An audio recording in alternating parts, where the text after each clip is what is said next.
കർത്താവിൻ്റെ തിരുസന്നിധിയിൽ ആകാൻ കഴിയുമ്പോൾ തന്നെ നമ്മൾ പകുതിയോളം നമ്മൾ മുന്നേറി കഴിഞ്ഞെന്ന് അർത്ഥം. കാര്യം എന്താ? ഇനി കർത്താവാണ് നോക്കേണ്ടത്. നമുക്കൊരു ആശ്വാസം, ഒരു രോഗിയെ കൊണ്ട് ആശുപത്രിയിലാക്കി കഴിഞ്ഞാൽ നമ്മൾ നിലന്നത് പറയും ഇല്ലേ? ആശുപത്രിയിൽ എത്തിച്ചപ്പോൾ പകുതി ആശ്വാസമായി. കാര്യം ബാക്കി ഇനി നമ്മളുടെ കൊണ്ടുപോകുന്നവരുടെ വിഷയമല്ലത്, ബാക്കി ആശുപത്രിയുടെയും ഡോക്ടർമാരുടെയും ഒക്കെ വിഷയമാണ്. അതുപോലെ കർത്താവിൻ്റെ സന്നിധിയിൽ ആരാധനയ്ക്ക് എത്താൻ കഴിഞ്ഞാൽ നമ്മുടെ പകുതി പ്രശ്നം തീർന്നു. ബാക്കി നമ്മുടെ വിഷയമല്ല, ബാക്കി നിന്റെ ദൈവത്തിന്റെ വിഷയമാണ്. സ്തുതിക്കട്ടെ. ഹല്ലേലൂയ. യേശുവേ ഹല്ലേലൂയ ഹല്ലേലൂയ ഹല്ലേലൂയ ഹല്ലേലൂയ. യേശുവേ ആരാധന ആരാധന ആരാധന.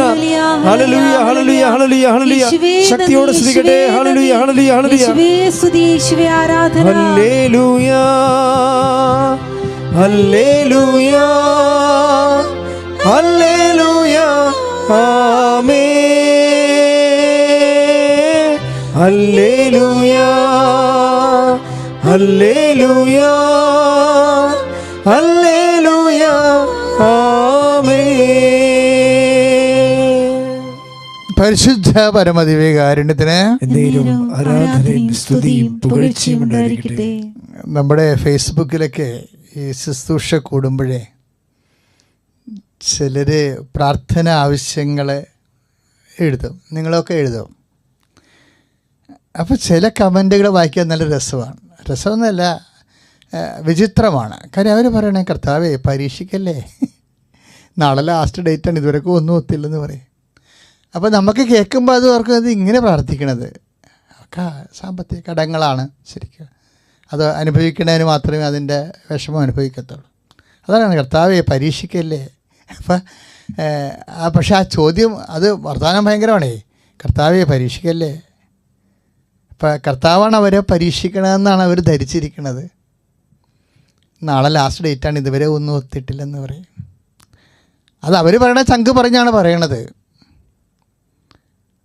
അപ്പോഴും ഞാൻ മുമ്പൊക്കെ ഓർക്ക് കിടന്ന് കർത്താവ് പരീക്ഷിക്കുമോ, അവരെന്താ അങ്ങനെ പറയണത്? പിന്നെ എനിക്ക് മനസ്സിലായി കർത്താവും പരീക്ഷിക്കുമെന്ന്. കാര്യം എനിക്കെങ്ങനെ അത് മനസ്സിലായെന്ന് വെച്ച് കഴിഞ്ഞാൽ ഈ കൂടെ നടന്ന ആൾക്കാരുടെ അനുഭവങ്ങളാണ്. കൂടെ നടന്ന ആൾക്കാരാരാണ് ഞാൻ എപ്പോഴും നോട്ട് ചെയ്യണ ആരാണെന്ന് അറിയാമോ? യോഹന്നാനെ ഞാൻ എപ്പോഴും നോട്ട് ചെയ്യണ വ്യക്തിയാണ്. ഇയാൾ എന്നാ ഈശോനെക്കുറിച്ച് പറയണതെന്ന് ഓർക്കും. കാര്യം ഇൻറ്റിമേസിയുടെ കാര്യത്തിൽ അങ്ങേരെക്കാൾ വലുത് ആരുമില്ല. അങ്ങേർക്കത് പറയുന്നതിൽ ഭയങ്കര ആത്മാഭിമാനം കൂടിയുള്ള മനുഷ്യനാണ്. ഞാൻ കർത്താവിന് നെഞ്ചത്ത് കിടക്കിയിരുന്ന ആ സമയത്ത് അത് എഴുതിയില്ലെങ്കിലും ആ സുവിശേഷം നിലനിന്ന് പോകും. ഇയാൾ എവിടെയാണ് ഇരിക്കണത്, മുട്ടേ നിൽക്കണ എന്നുള്ളതും ഒന്നും വിഷയത്തിൻ്റെ ഗാംഭീര്യത്തെ ബാധിക്കാത്ത വിഷയമാണ്. അപ്പോൾ വിഷയത്തെ ഗാംഭീര്യത്തെ ബാധിക്കുന്നതിൽ ഒടുക്കത്താഴത്തിൻ്റെ വലിയ ഉത്കണ്ഠാകുലമായ തീക്ഷ്ണമായ വികാരങ്ങളെ വായനക്കാരിലേക്ക് സംപ്രേഷണം ചെയ്യുമ്പോഴും ആ മനുഷ്യൻ പറയണത് ഞാൻ ആ സമയത്ത് കർത്താവിൻ്റെ നെഞ്ചത്ത് കിടക്കുകയായിരുന്നെന്ന് പറയും. കർത്താവിൻ്റെ ഹൃദയത്തിൻ്റെ കൂടെ ചേർന്നിരിക്കുകയായിരുന്നു. അപ്പോൾ I could feel A minute waves of his heart and hotness. അവൻ്റെ ചങ്കിൻ്റെ ചൂട് എനിക്ക് നല്ലവണ്ണം ഫീൽ ചെയ്യുന്നുണ്ടായിരുന്നതാണ് ആ മനുഷ്യൻ ഉദ്ദേശിക്കുന്നത്. It's A very great thing ആ രീതി ചിന്തിച്ചു കഴിഞ്ഞാൽ. എങ്കിലും യോഹന്നാൻ അതുപോലെ ഈശോയുടെ ഓരോ ഹൃദയവികാരങ്ങളുടെ നിറഭേദങ്ങളെ പറയുന്ന കൂട്ടത്തിൽ ഒരിക്കലും യോഹന്നാൻ പറയും, കർത്താവ് ഞങ്ങളെ ഒരിക്കലും ഒന്ന് പരീക്ഷിച്ചായിരുന്നു എന്ന് പറയും. കർത്താവ് ഞങ്ങളെ ഒരിക്കലൊന്ന് കാര്യം ജനക്കൂട്ടം ഇങ്ങനെ കൂടി വന്നേ, ഭയങ്കരമായ ജനക്കൂട്ടം ഈശോയുടെ അടുത്തേക്ക് ആ മലമുകളിൽ കയറിയപ്പോൾ വലിയൊരു ജനക്കൂട്ടം ഇവനെ കണ്ട്. ഇപ്പോൾ 15 കിലോമീറ്ററൊക്കെ വെട്ടുക്കിളി വരുന്ന പോലെ നമ്മളെ ഈ വെട്ടുക്കിളിയെ ഒന്ന് ശാസിച്ച് പ്രാർത്ഥിക്കും. ഇപ്പോൾ ഞാൻ ഓർത്തോ പറഞ്ഞത് നല്ല കർത്താവിടെ ഉള്ള സമയമാണ്, ആരാധനയിൽ അമ്മ മധ്യസ്ഥം വഹിക്കുന്നതാണ്. 15 കിലോമീറ്റർ ആണ് ഈ വെട്ടുക്കിളി 3 സംസ്ഥാനങ്ങളിലേക്ക് വരുന്നത്. അപ്പോൾ ഇതിനെ ശാസിച്ചില്ല എന്നുണ്ടെങ്കിൽ ഇത് നമ്മളെ ഇന്ത്യയുടെ ധാന്യം മുഴുവൻ 30,000 പേരുടെ ധാന്യമാണ് ഇത് 1 മണിക്കൂറില്ല, 1 ദിവസം കൊണ്ട് കഴിക്കണത്. ദാറ്റ് മീൻസ് ഇന്ത്യ ക്ഷാമത്തിലാകാനും പട്ടിണിയാകാനും ഈ ഒരൊറ്റ വിഷയം മതി. അതുകൊണ്ട് എൻ്റെ ഈ ആരാധന കൂടുന്ന എല്ലാ മക്കളും ദയവായിട്ട് ഇപ്പോഴേ എഴുന്നേൽക്കുക, അല്ലെങ്കിൽ മുട്ട നിൽക്കുന്നവരാണ് മുട്ട നിൽക്കുക. എന്നിട്ട് നിങ്ങൾ ഈ വെട്ടുക്കുളിയെ ഈശോയുടെ നാമത്തിൽ ശാസിക്കാൻ പോവുകയാണ്. കർത്താവ് ഇതുപോലുള്ള ബാധകളെ എല്ലായിടത്തു നിന്നും അനാദി കാലം മുതൽ മനുഷ്യവംശത്തെ ബാധിക്കുന്ന മുഴുവൻ ബാധകളെ ശാസിച്ച് ദൈവം അവരെ സംരക്ഷിച്ചിട്ടുള്ളതാണ്. അത് അനാദി കാലം മുതലുള്ള ദൈവത്തിൻ്റെ വാത്സല്യത്തെ ഇപ്പോഴനുസ്മരിച്ചുകൊണ്ട് അമ്മയുടെ മധ്യസ്ഥത്തിൽ ഭൗതിക ആഹാരങ്ങളുടെ ഇല്ലായ്മയും വല്ലായ്മയും യേശു തിരുസേനയെ സമർപ്പിച്ചു കൊണ്ട് ക്ഷാമത്തെ, വീഞ്ഞിൻ്റെ കാനായിലെ കല്യാണ കുടുംബത്തിലാണെങ്കിലും വീഞ്ഞിൻ്റെ ക്ഷാമത്തെ ഈശോയുടെ തിരുസേനയിൽ പരിഹരിക്കേണ്ട വിഷയമാണെന്ന് പറയണത് അമ്മയാണ്. അപ്പോൾ അമ്മയുടെ മധ്യസ്ഥതയിൽ അമ്മയെ ഞങ്ങൾ പ്രാർത്ഥിക്കുന്നു.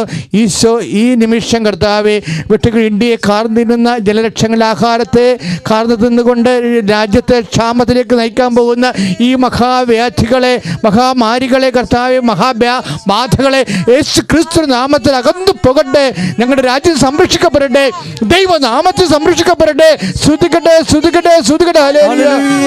അപ്പോഴേ ഇതുപോലെ മനുഷ്യരിങ്ങനെ കൂട്ടമായി ഈ മലമുകളിലേക്ക് ഈശോ ഇരിക്കണ ഇടത്തേക്ക് കയറി വരുന്ന കണ്ട്, അപ്പോൾ മനുഷ്യക്കൂട്ടത്തെ കണ്ടപ്പോഴേ ഈശോയ്ക്ക് ആ സമയത്ത് ഒരു അനുകമ്പ തോന്നി. ഈശോ ഉടനെ ശിഷ്യന്മാരോട് ചോദിച്ചത്, ഇവർക്കെല്ലാം ഭക്ഷണം കൊടുക്കാൻ അപ്പം നമ്മൾ എവിടെ നിന്ന് വാങ്ങും? നമ്മൾ ശരിക്കും പറഞ്ഞാൽ ദൈവത്തോടല്ലേ പ്രാർത്ഥിക്കണം അപ്പത്തിന്. ഇപ്പം ദൈവം നമ്മളോട് ചോദിക്കുന്നൊരവസ്ഥ വരണത്. അത് ചില സമയത്ത് ആധ്യാത്മിക ജീവിതത്തിലെ ഭയങ്കര ഡൈക്കോട്ടമി സംഭവിക്കും. നമ്മൾ തന്നെ ഇതെന്ത് ഇങ്ങനെ ചോദിക്കണമെന്ന്. നമ്മൾ ദൈവത്തോടല്ലേ ചോദിക്കണത് അപ്പത്തിന് വേണ്ടി. ഇപ്പം ദൈവം നമ്മളോട് ചോദിക്കണേ എവിടെ നിന്ന് അപ്പം മേടിക്കുമെന്ന് ചോദിക്കണത്. എന്നിട്ട് യോഹന്നെ പറയണത്, ഈശോ അങ്ങനെ ചോദിച്ചത് നമ്മളെ പകപ്പിച്ച് കളയാനുള്ള ചില പരിപാടികൾ ചില സമയത്ത് ദൈവത്തിൻ്റെ ഭാഗത്ത് നിന്ന് നമ്മളെ പകപ്പിച്ച് കളയും. ഇങ്ങനെ ചോദിച്ചാൽ നമ്മൾ എവിടെ പോകാനാണ്? ഉത്തരം നമ്മുടെ ഇല്ലല്ലോ. ശിഷ്യന്മാർ ചില ഉത്തരങ്ങളൊക്കെ പറയാൻ നോക്കി, ഞങ്ങൾ കടയിൽ പോയി വാങ്ങിക്കട്ടെ, അത് അവരുടെ റിസപ്റ്റിവിറ്റിയാണ്. കാര്യം ഇത്രയും മനുഷ്യർക്ക് അപ്പം എവിടെ നിന്ന് കിട്ടാമെങ്കിലും അവർ റെസ്പോണ്ട് ചെയ്യും. ആ സന്മനസ്സാണ്. കർത്താവിൻ്റെ ശിഷ്യനായിരിക്കുക എന്ന് വെച്ചാൽ റെഡിനെസ്സാണ്. കർത്താവിൻ്റെ ശിഷ്യനായിരിക്കുക എന്ന് വെച്ച് കഴിഞ്ഞാൽ കർത്താവ് പറയണത് ചെയ്യാൻ പറ്റണതും ചെയ്യാൻ പറ്റാത്തതുമായിട്ടുള്ള കാര്യങ്ങളുണ്ടാകും. പക്ഷേ അത് ചെയ്യാനുള്ള റെഡിനെസ്സാണ്. റെഡി. നടക്കുമോ ഇല്ലയോ, പരാജയപ്പെടുമോ, അപ്പം മേടിക്കാൻ പറ്റുമോ, അതിനുള്ള കാശ് കയ്യിലുണ്ടോ, അതല്ല. അത് ചെയ്യാനുള്ളൊരു മനസ്സ് ദൈവം നോക്കുന്നത് അതാണ്. അപ്പോസ്തലന്മാർ രക്ഷപ്പെട്ടത് അവിടെയാണ്. Yes Jesus we will do it whether it fail or not, അതല്ല പ്രശ്നം അവരുടെ പ്രശ്നം. ഞങ്ങൾ ചെയ്യാൻ കർത്താവേ എന്ന് പറയും. ഇതാണ് ദൈവവിളിയുടെ ഒരു കാമ്പെന്ന് പറയണത്. കർത്താവിൻ്റെ മുമ്പിൽ ചെയ്യാൻ പറ്റാത്ത കാര്യങ്ങളാണെങ്കിലും കർത്താവിനുള്ള സ്നേഹത്തെ പ്രതി ഞങ്ങൾ ചെയ്യാമെന്ന് പറയും. ദൈവവിളി സ്വീകരിച്ചിട്ട് കുറേ അധികം ആൾക്കാരുണ്ടല്ലേ. ചില ആൾക്കാരൊക്കെ ഇടവഴിക്ക് തിരിച്ചു പോവുകയും ചെയ്യുന്നുണ്ട്. അല്ല, അവർ കുഴപ്പമില്ല. പക്ഷേ എന്നാലും എനിക്ക് തോന്നുന്നത് ദൈവവിളി സ്വീകരിക്കണതെന്ന് പറയണത്, ഇപ്പോൾ എനിക്ക് ഒരു 60 വയസ്സാകാൻ പോകുന്നുണ്ട്. ഞാൻ എപ്പോഴും ഓർക്കുകയാണേ. എന്നിട്ട് ഈ അച്ഛന്മാരെയൊക്കെ ചില സമയത്ത് സോഷ്യൽ മീഡിയയിലൊക്കെ ആൾക്കാർ ആക്ഷേപിക്കും. എനിക്ക് നിങ്ങളോട് പറയാനുള്ളത്, നിങ്ങൾ 60 ദിവസം വർഷമൊന്നും ഇവിടെ ജീവിക്കേണ്ട. ഒരു 6 ദിവസം സഭ നൽകുന്ന നിഷ്ഠയായ ജീവിതത്തോടു കൂടി, ആധ്യാത്മിക ജീവിതത്തോടു കൂടി ഈ സമൂഹത്തിന് വേണ്ടി, ഈ സഭയ്ക്ക് വേണ്ടി ഇതുപോലെ ഒരു ജന്മം, ഞങ്ങളൊരു ജന്മമാണ് ഇൻവെസ്റ്റ് ചെയ്തിരിക്കുന്നത് വിത്ത് ഫുൾ ഹാപ്പിനെസ്. നിങ്ങൾ ഓരോരോ ആരോപണങ്ങളൊക്കെ തരണം. നിങ്ങൾ ചില ആൾക്കാർ അവരവരുടെ സ്വഭാവം അനുസരിച്ചാണ്. ചില പണമായ പരമായ ആക്ഷേപം വരും. ചിലപ്പോൾ കുമ്പസാരത്തിൽ അത് ചെയ്ത് അങ്ങനെ കാണിച്ചിങ്ങനെ, ഇതെല്ലാം അവരവരുടെ സ്വഭാവം അനുസരിച്ചുള്ള ആക്ഷേപങ്ങൾ ആരോപിക്കുകയാണ്. ഇതിൻ്റെ 99% മനുഷ്യരും വിശുദ്ധിയോടെയും ശക്തിയോടെയും ഈ ആളിനെ ഞങ്ങൾ ആരും നോക്കിയിട്ടൊന്നുമില്ല. ഈ മനുഷ്യന്മാരെന്ത് പറയുന്നു, എന്ത് പറയും, നല്ലത് പറയുമ്പോൾ മോശം പറയും, we don't mind about that. ഞങ്ങൾ ഒരാളെ മാത്രം വിശ്വസിച്ച് ഇറങ്ങി വന്ന ആൾക്കാരാണ്. ഇന്നും ഇത്രയും ഈ വർഷത്തിനുള്ളിലും സന്തോഷത്തോടെ നിന്നുകൊണ്ട് കർത്താവിൻ്റെ വേല ചെയ്യണുണ്ട്. വിശുദ്ധിയോടെ പരമാവധി ഒരു മനുഷ്യന് പറ്റുന്ന അത്രയും തരത്തിലുള്ള ഒരു വിശുദ്ധിയോടെയും അത് സമർപ്പണത്തോടെയും തന്നെയാണ് നിൽക്കണം. എൻ്റെ അകത്തൊരു യാതൊരു സംശയവുമില്ല. ഇതെല്ലാം സഭയ്ക്കും സമുദായത്തിനും വേണ്ടി എൻ്റയർ വേൾഡിന് വേണ്ടി ചെയ്യുന്ന സമർപ്പണമാണ്. ഇതിങ്ങനെ 1 വർഷങ്ങളും ചെയ്താൽ മതി. എന്നിട്ട് നിങ്ങൾ വിമർശിക്കും ധൈര്യമായിട്ട്. അത് കേൾക്കാനൊരു ഒരു ദിവസം പോലും പോയിട്ട് 1 മിനിറ്റ് പോലും ചെയ്യാത്ത ആൾക്കാരാണ് കഴിച്ചുകൊണ്ടുള്ളത്. പക്ഷേ ഞങ്ങൾക്ക് അതേ സംബന്ധിച്ചിടത്തോളം അതിൽ നിന്ന് ഞങ്ങൾ ശരിക്കും നിങ്ങളെ തിരിച്ച് വഴക്ക് പറയുകയോ ആക്ഷേപിക്കുകയോ ഒന്നും ചെയ്യത്തില്ല. ഞങ്ങളോട് പറഞ്ഞിരിക്കുന്നത് ദ്രോഹിക്കുന്നവരെ ആശീർവദിക്കുവാൻ. സെൻറ്റ് പോൾ പറയും ആശീർവദിക്കുക മാത്രമേ ചെയ്യാവൂ. എന്താ കാര്യം എന്നറിയാവോ? ഈ മനുഷ്യന്മാരുടെ ആക്ഷേപം കർത്താവ് കുരിശ് കൃപയാക്കി മാറ്റിയതാണ്. ഈ ലോകത്ത് ആക്ഷേപങ്ങളെ കൃപയാക്കാവുന്ന ഒരാൾ മാത്രമേ ലോകത്തോട് വാഗ്ദാനം ചെയ്തിട്ടുള്ളൂ. അവൻ്റെ ജോലിയാണ് ചെയ്യണത്. അതുകൊണ്ട് ഇന്നല്ലെങ്കിൽ നാളെ ഇതെല്ലാം കൃപയായി രൂപാന്തരപ്പെട്ടിട്ട് ഞങ്ങൾ ഉദ്ദേശിക്കുന്ന നിത്യമഹത്വം തന്നെയാണ്. മനുഷ്യന്മാരെ പരസ്പര മഹത്വം അങ്ങോട്ടും ഇങ്ങോട്ടും കൊടുക്കണ പോലെ അല്ല. അത് കർത്താവ് അതിനെക്കുറിച്ച് പറഞ്ഞിട്ടുണ്ട്. നിത്യമഹത്വം. ഈ നിത്യമഹത്വം ലക്ഷ്യം കണ്ടുകൊണ്ട് ഈ ഭൂമി കിട്ടുന്ന ഏക ഒരു ജന്മം ഈ ആളിന് വേണ്ടി സമ്പൂർണ്ണമായി സമർപ്പിക്കണമെന്നുണ്ടെങ്കിൽ നിങ്ങൾ മനസ്സിലാക്കണം ഈ ആൾ ആരാണെന്ന്. അവൻ അത്രയും പോന്നവനും മഹോന്നതനും അതിന് മതിയായവനുമാണ്. അവനെ ആരാധിക്കട്ടെ, സ്തുതിക്കട്ടെ. ഹല്ലേലൂയ. ഇപ്രിയമുള്ളവരെ, അപ്പോഴേ ഈശോ അവരോട് ചോദിച്ചു, അവിടെ റെഡിനെസ് അവർ പറഞ്ഞു, yes Jesus we shall try it. ഞങ്ങൾ ഇവർക്ക് അപ്പം വാങ്ങിക്കാൻ ഞങ്ങൾ ശ്രമിക്കാം. അപ്പോഴേ അത് ഭയങ്കരമായൊരു ദൈവവിളിയുടെ ഒരു ഭയങ്കരമായ ഒരു കമ്മിറ്റ്മെൻ്റാണ് ശരിക്കും. എന്നിട്ട് യോഹന്നാൻ പറയും, യോഹന്നാൻ ഫിലിപ്പോസ് ആണ് ഇതിന് റെസ്പോണ്ട് ചെയ്യണത്. അപ്പോൾ യോഹന്നാൻ അടുത്ത് നിന്ന് കാര്യങ്ങൾ മനസ്സിലാക്കും. കാര്യം ഹൃദയം വായിക്കണ പോലെ മുഖം വായിക്കുന്ന ആളാണ് യോഹന്നാൻ. യോഹന്നാൻ പറയും, ജീസസ് അങ്ങനെ ചോദിച്ചതേ ഇവരെ ഇട്ടുണ്ട് വലക്കാനും കഷ്ടപ്പെടുത്താനൊന്നുമല്ല, പരീക്ഷിക്കാൻ തന്നെയാണെന്ന് പറയും. ഇവരെ പരീക്ഷിക്കാൻ, ഇവരെന്ത് പറയുമെന്ന് പരീക്ഷിക്കാൻ. എൻ്റെ മക്കളെ, അത് ഭയങ്കര സീരിയസ് വിഷയമാണ്. ഇവരെന്ത് പറയുമെന്ന് പരീക്ഷിക്കാനാണ്. അതാണ് യോഹന്നാൻ 6-ാം അധ്യായത്തിൻ്റെ 6-ാം വാക്യം. ഭയങ്കരമാക്കിയ വാക്യമാണത്. കർത്താവ് ഇത് ചോദിച്ചത് അവരെ പരീക്ഷിക്കാൻ വേണ്ടിയാണ്. അതാണ് സംഭവം. അപ്പോൾ ദൈവം പരീക്ഷിക്കും, കർത്താവ് പരീക്ഷിക്കും, അവസാനം വരെ പരീക്ഷിക്കും. പക്ഷേ ഈ പരീക്ഷയിൽ ഇരിക്കുന്ന ആൾക്കാരില്ലേ, ഇപ്പം കടമായാലും രോഗമായാലും മകളുടെ വിവാഹം ഇങ്ങനെ താമസിച്ച് വരുന്നല്ലോ എന്നോർത്ത് വേദനിക്കുന്നവരായാലും, ഒരു കൊച്ചില്ലാതെ വേദനിക്കുന്നവരായാലും, ആരായാലും ഒരു കാര്യം മനസ്സിലാക്കണം. എന്താണ് മനസ്സിലാക്കണമെന്ന് അറിയാമോ? എന്ത് ചെയ്യണമെന്ന് അവന് നേരത്തെ അറിയാമായിരുന്നു. സ്തുതിക്കട്ടെ, ഹല്ലേലൂയ, യേശുവേ സ്തോത്രം. അതാണ് യോഹന്നാൻ 6:6. എന്ത് ചെയ്യണമെന്ന് അവന് നേരത്തെ അറിയാമായിരുന്നു. സ്തുതിക്കട്ടെ, ഹല്ലേലൂയ. ഈശോയുടെ സ്വഭാവങ്ങൾ പഠിക്കുകയാണ്. നിങ്ങൾ ഈശോനെ ഫോളോ ചെയ്യുമ്പോൾ എപ്പോഴും ശ്രദ്ധിക്കേണ്ടത് ഈശോ ഓരോ സമയത്ത് ചെയ്യണ കാര്യങ്ങൾ. ഇപ്പോൾ ഉദാഹരണത്തിന് സെയിം തിങ് റിപ്പീറ്റ് ചെയ്യുമ്പോൾ വളരെ ശ്രദ്ധിക്കണം. കാരണം ഒരേ സംഭവം തന്നെ 2 സമയത്ത്, ഒരു പക്ഷേ ഈ കൊല്ലവും അടുത്ത കൊല്ലവും സെയിം കാര്യങ്ങൾ ചെയ്യും, പക്ഷേ 2 തരത്തിലായിരിക്കും. ഇപ്പോൾ ഉദാഹരണത്തിന് ഈശോ മിക്കവാറും ചെയ്യുന്നൊരു ജോലിയാണ് അപ്പോസ്തലന്മാർ ഉപയോഗിച്ചിരുന്ന വാഹനം. ഇന്നിപ്പോൾ നമുക്ക് കാറൊക്കെ ഉപയോഗിക്കുന്ന പോലെ അപ്പോസ്തലന്മാരുടെ കാലത്തും വാഹനങ്ങൾ ഉപയോഗിക്കുമായിരുന്നു. അവരുപയോഗിച്ചിരുന്ന വാഹനം അവരുടെ ജിയോഗ്രഫിക്കൽ സിറ്റുവേഷനെ പറ്റുന്ന വാഹനങ്ങളാണ്. അവർക്ക് എപ്പോഴും അപ്പുറത്ത് അങ്ങോട്ടും ഇങ്ങോട്ടും 8 കിലോമീറ്റർ സഞ്ചരിക്കണം. അപ്പോൾ എല്ലാവരും കൂടി ഒരുമിച്ച് പോകണം. അതിനെന്താ ചെയ്തുകൊണ്ടിരുന്നത്?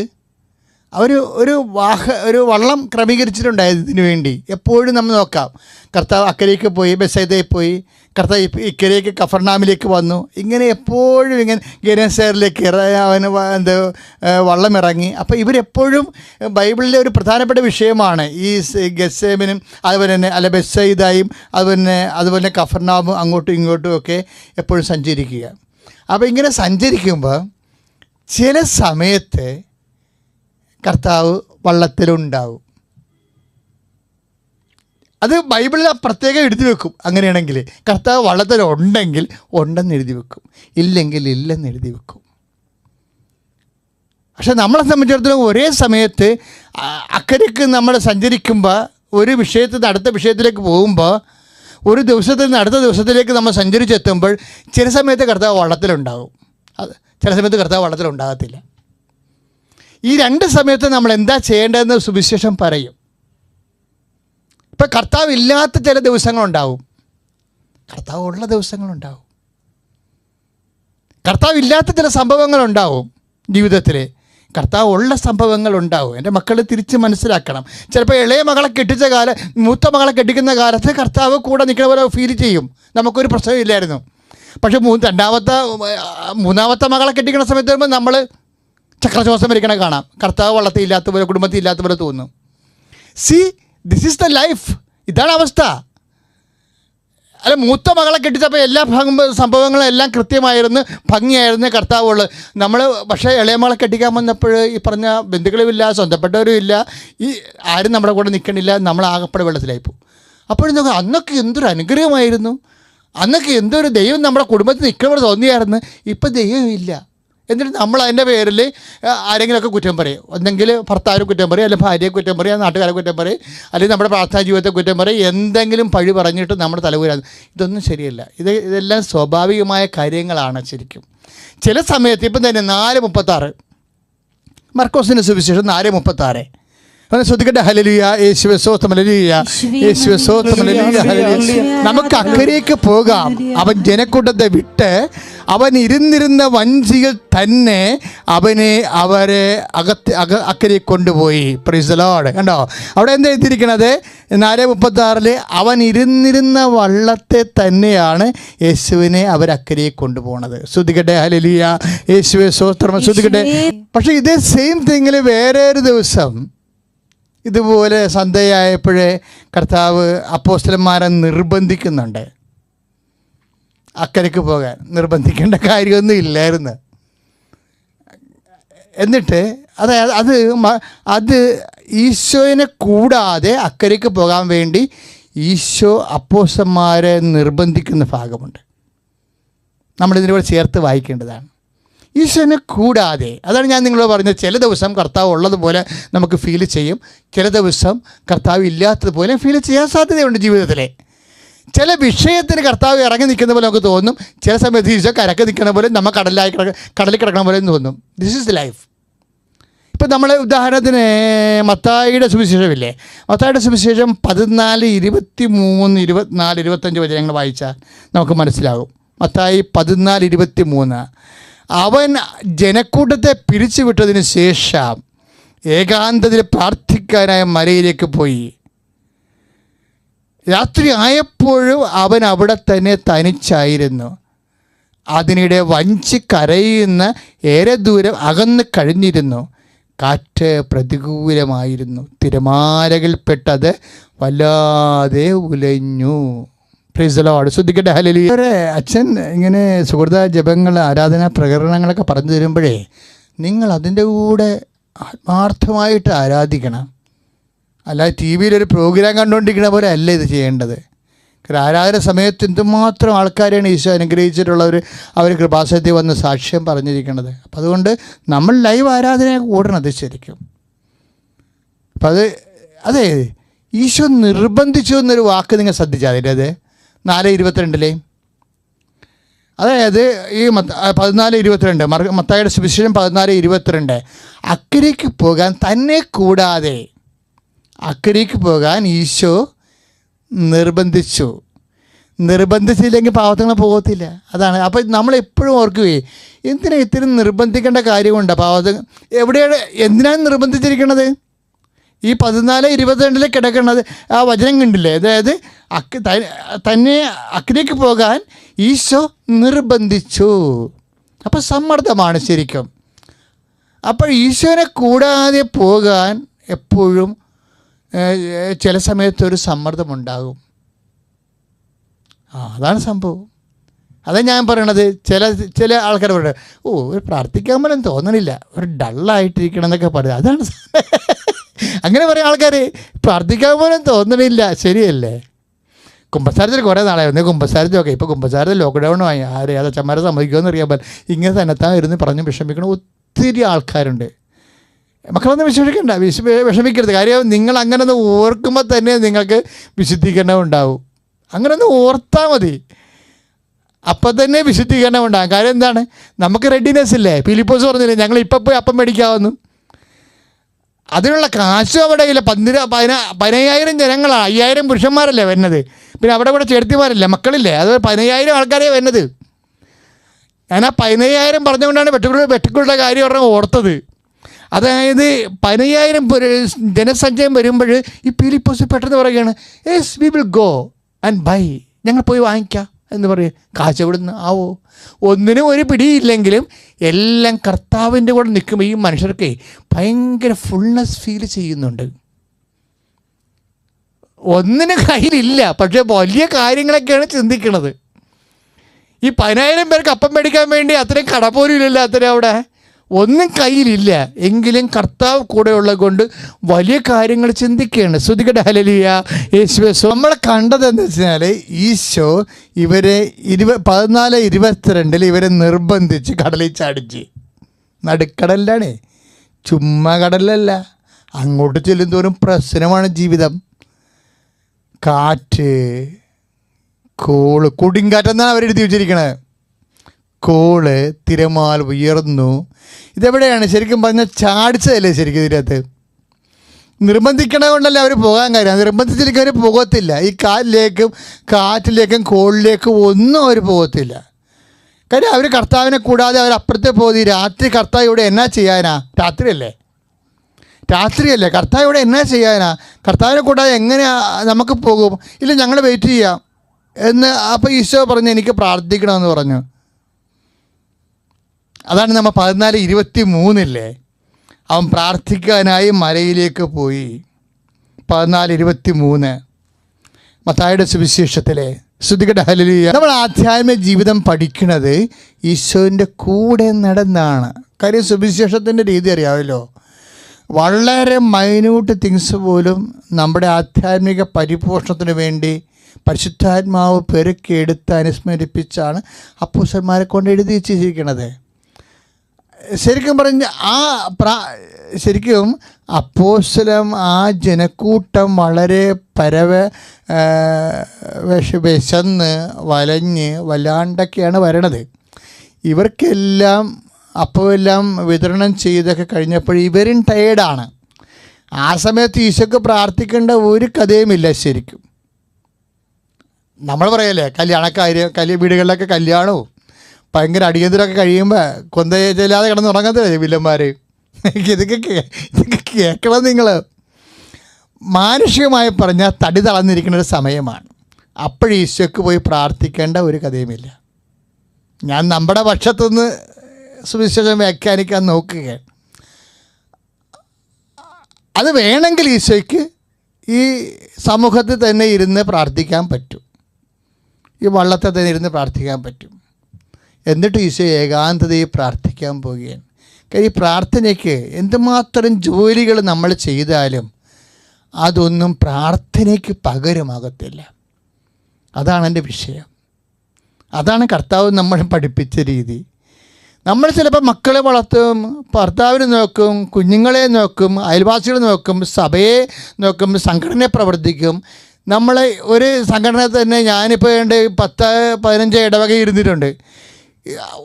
അപ്പോൾ ഒരു സംഘടന പ്രസിഡന്റ്, അടുത്ത സംഘടന സെക്രട്ടറി, ഇപ്പോഴത്തെ സംഘടന ഖജാൻജി. അതൊക്കെ ആത്മാർത്ഥമുള്ളവൻ്റെ എടുത്ത് ചെയ്യണതാണ്. അങ്ങനെയാണ് അവർക്ക് സമയമുള്ളൂ. പക്ഷെ അവർ മിക്കവാറും പള്ളി തന്നെ ആയിരിക്കും. പള്ളിയിൽ നിന്നൊക്കെ പിരിയണത് 9 മണിക്കാവും. അപ്പം ഞാനിവിടെ തോന്നിയിട്ട് പറയേ, ഈ നിങ്ങളീ പള്ളിയിൽ കിടന്ന് വിരകണ പരിപാടിയൊന്നും പ്രാർത്ഥനയുമായിട്ട് ടാലി ചെയ്യത്തില്ല. നിങ്ങളെ കർത്താവുമായിട്ട് ബന്ധമുണ്ടാകണമെങ്കിൽ മര്യാദയ്ക്ക് വീട്ടിൽ പോയി പ്രാർത്ഥിക്കണമെന്ന് പറയും. കാരണം അത് പറയാനുള്ള ബാധ്യത എനിക്കുണ്ടല്ലോ. നിങ്ങളിപ്പോൾ കേൾക്കാൻ വേണ്ടിയാണ് ഞാനിത് പറയണത്. അതായത് നമ്മൾ എന്തെല്ലാം ചെയ്തെന്ന് പറഞ്ഞാലും ചില ആൾക്ക് പറയും വർക്ക് ഈസ് വർഷിപ്പ്, അധ്വാനമാണ് ആരാധന, മണ്ണാങ്കട്ട. അതൊക്കെ ഒന്നും ശരിയല്ല. ശരിക്കും പറഞ്ഞാൽ അധ്വാനമൊന്നും ആരാധനയല്ല. ആരാധനയ്ക്ക് പകരം വേറെ ആരാധന മാത്രമേ ഉള്ളൂ.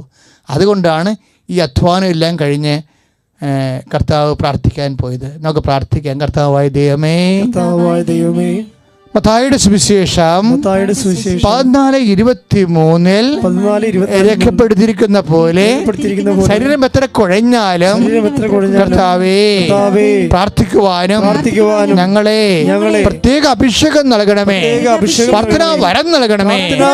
ശ്രദ്ധിക്കട്ടെ. ഹല്ലേലൂയ. പ്രിയമുള്ളവരെ, ഈശോ പ്രാർത്ഥിക്കാനായി മലയിലേക്ക് പോയി. സമയം രാത്രിയുമായി. 1-ാം യാമം കഴിഞ്ഞു, 2-ാം യാമം കഴിഞ്ഞു, 3-ാം യാമം കഴിഞ്ഞു, 4-ാം യാമമായി. അപ്പോൾ ഈ ഒരു യാമം എന്ന് പറയുന്നത് എന്താ? 3 hours. 4-ാം യാമം എന്ന് പറയുമ്പോൾ നിങ്ങളൊന്ന് ചിന്തിച്ച് നോക്കിയേ. 4-12 മണിക്കൂർ പോലെ അത്രയും സമയം കഴിയുകയാണ് ശരിക്കും.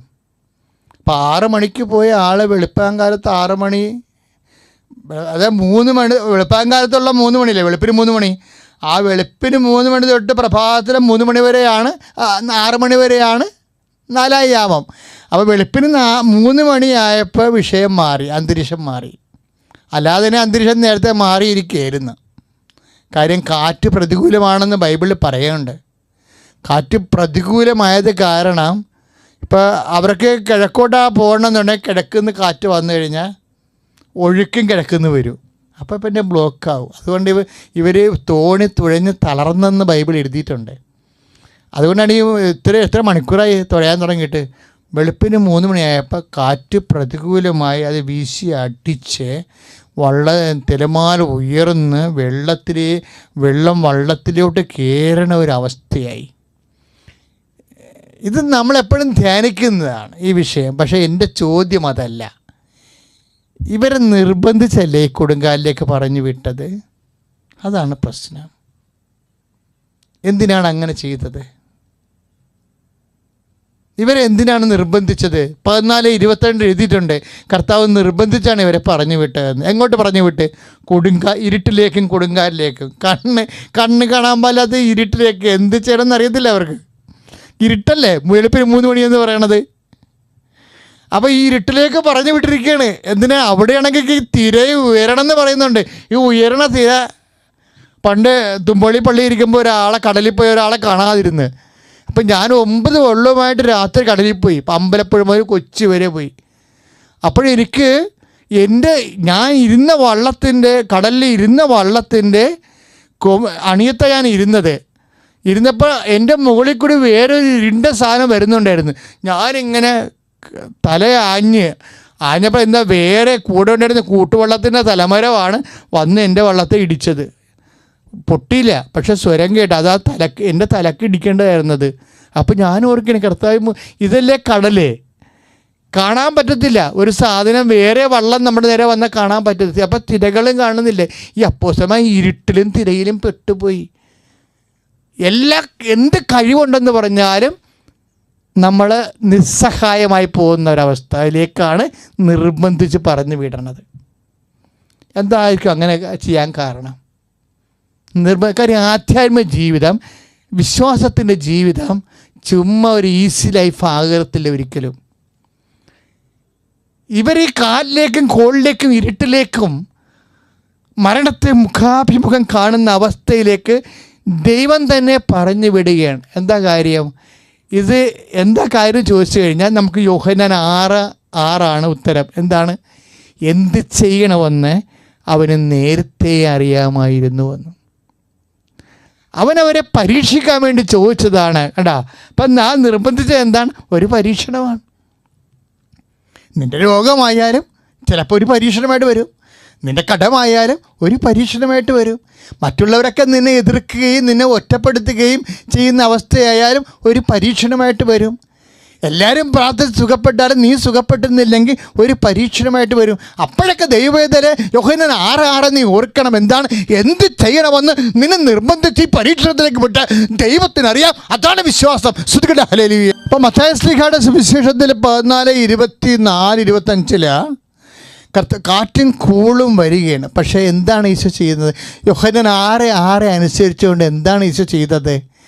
അവൻ ആ 4-ാം യാമത്തിൽ കടലിൻ്റെ മീതെ നടന്നു വന്നു. അതാണ് നമ്മൾ മത്തായി ശ്ലീഹായുടെ സുവിശേഷത്തിൻ്റെ 14:25 രാത്രിയുടെ 4-ാം യാമത്തിൽ അവൻ കടലിൻ്റെ മീതെ നടന്നു വന്നു. അതാണ് യോഹന്നാൻ 6:6. എന്താണ്?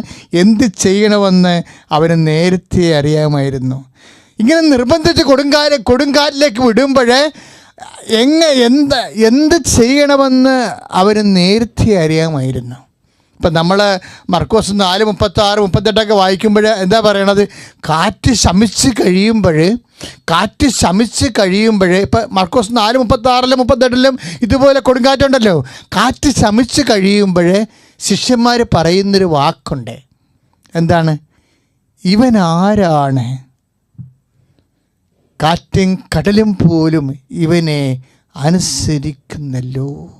ദൈവത്തിലെ നിന്റെ അനുഭവത്തിലൂടെ ഈശോ ആരാണെന്ന് അനുഭവിച്ചറിഞ്ഞുകൊണ്ട് നിന്റെ വിശ്വാസത്തെ ശക്തിപ്പെടുത്താൻ വേണ്ടി, നിന്റെ പ്രത്യാശയെ അതിൽ ഉരുക്കിട്ടുറപ്പിക്കാൻ വേണ്ടി കർത്താവ് ചില കാലങ്ങളിലൂടെ കടന്നുവിടുമ്പോൾ അവിടെ നിന്റെ വിശ്വാസം പ്രഖ്യാപിച്ച അപ്പോസ്തലന്മാരെ പോലെ നീ ദൈവത്തിനെ പഠിക്കാനും അനുഭവിച്ച് അനുഗ്രഹം പ്രാപിക്കാനും വേണ്ടിയുള്ള ദൈവത്തിൻ്റെ പരിപാലനയുടെയും പരിചരണത്തിൻ്റെയും ഭാഗമായിട്ടാണ് പരീക്ഷണങ്ങൾ കടന്നു വരുന്നത്. സ്തുതിക്കട്ടെ, ഹല്ലേലൂയ. പ്രാർത്ഥനയിലെ പ്രത്യാശയോടെ ഒരു തരിമ്പ് പോലെ ഹൃദയത്തിലെ ദൈവത്തെ അവിശ്വസിക്കാതെ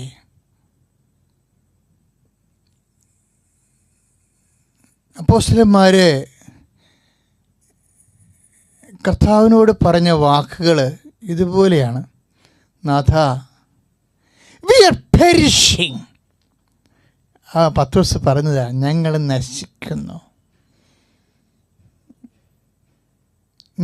ഞാൻ ആ വാക്ക് ഇപ്പോഴും ഓർക്കുക. കേൾക്കണത് മർക്കോസിൻ്റെ 4:40 മറ്റെയാണ് ഉള്ളത്. ഞങ്ങൾ നശിക്കുന്നു എന്നാണ് പറയണത്. We are perishing. ആ വാക്കൊന്ന് ചിന്തിച്ച് നോക്കിയാൽ നിങ്ങൾ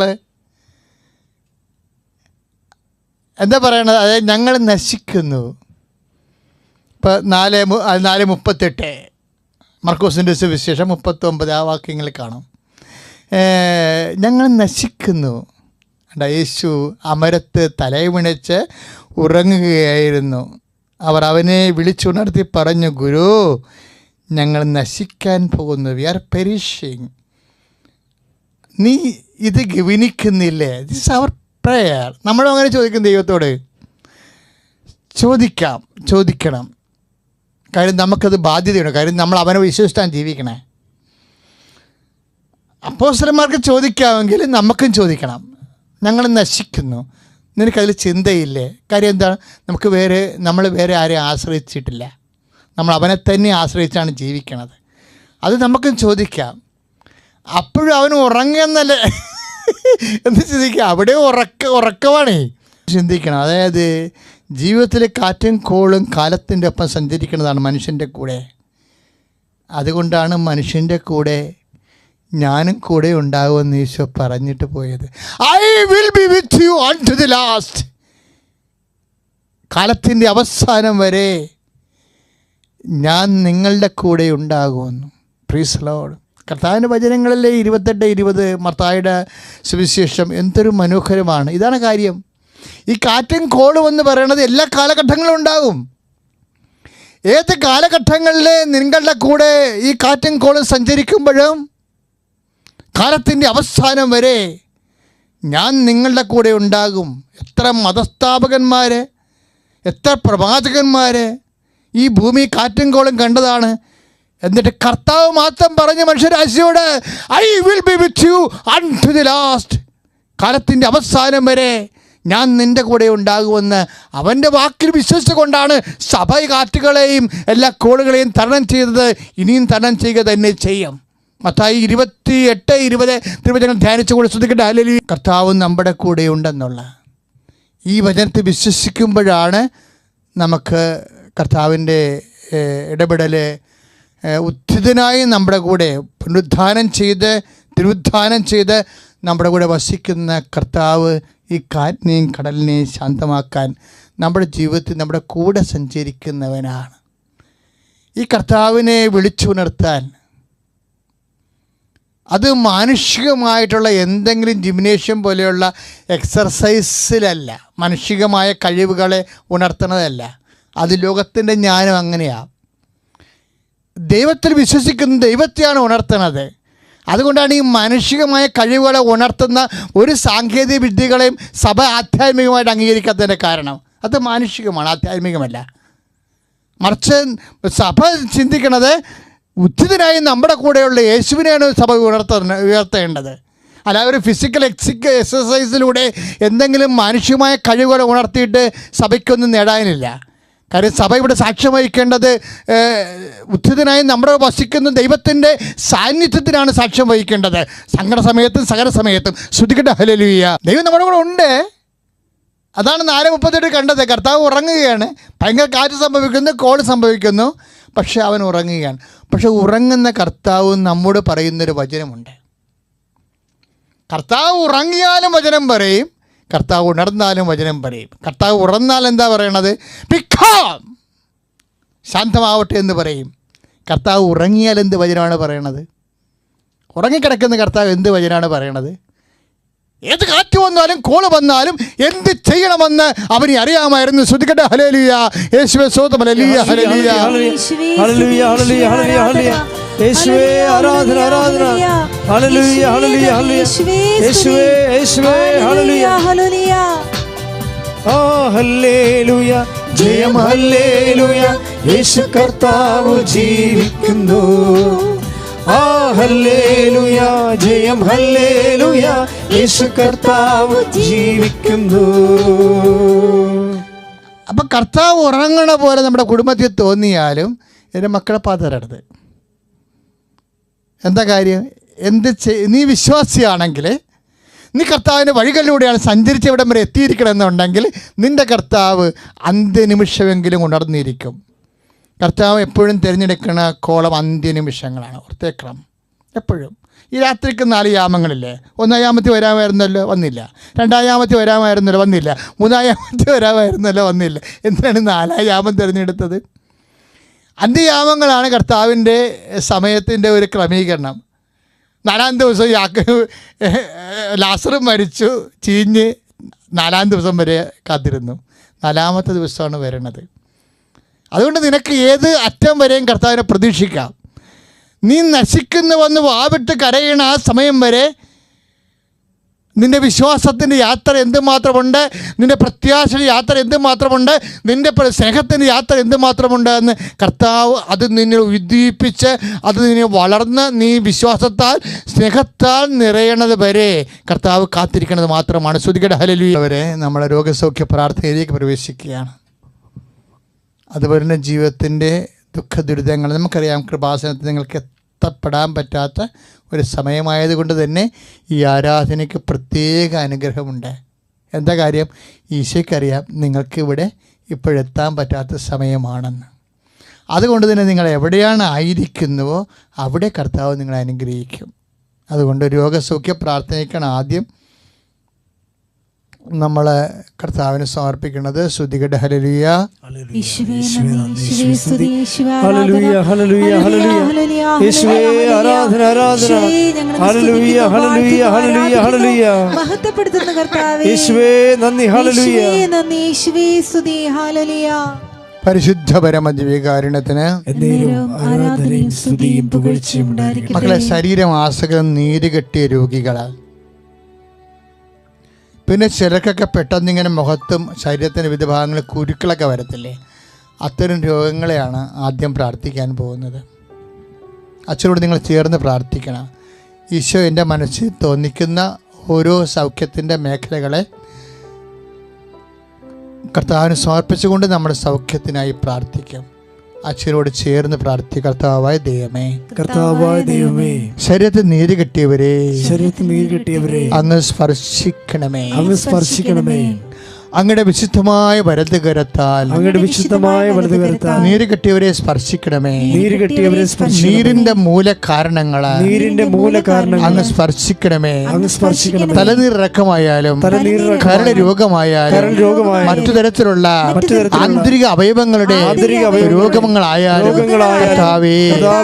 പ്രത്യേക കുരുക്കള് ശരീരത്തിലുണ്ടായിട്ടുള്ള എല്ലാ വ്യക്തികളെയും ഓ ദൈവമേ ദൈവമേ. ദൈവമേ, ഓ ദൈവമേ. വിശുദ്ധ രക്തത്താൽ, വിശുദ്ധ രക്തത്താൽ, വീണ്ടെടുപ്പിന്റെ രക്തത്താൽ വീണ്ടെടുപ്പിന്റെ കഴുകണമേ. കഴുകണമേ. യേശുവിന്റെ നാമത്തില് യേശുവിന്റെ മാരക രോഗങ്ങള് മാരക രോഗങ്ങള് സൗഖ്യമാകട്ടെ. സൗഖ്യമാകട്ടെ. Hallelujah, hallelujah.